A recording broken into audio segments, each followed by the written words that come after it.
AB 800 would enact a workplace readiness week in California public high schools to inform students about their rights as workers and their rights as employed minors. Unfortunately, we're hearing more and more stories about youth in particular who don't know these laws and employers who are violating them.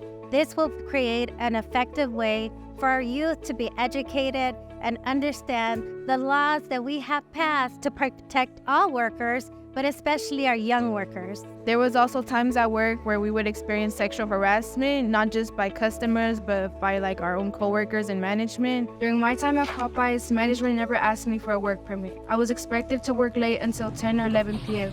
There were times I missed my morning classes because I was tired after a late shift. I never said anything to management because I was afraid they'd cut all my hours, and I need this job to help my family with bills from time to time.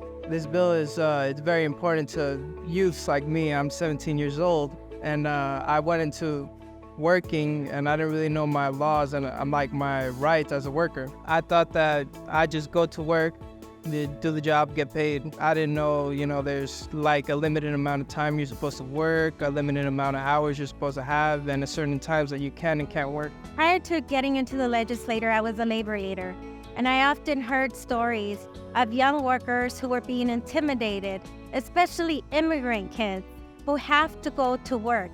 It's not that they chose to work and go to school, it's that they have to go to work to help their families.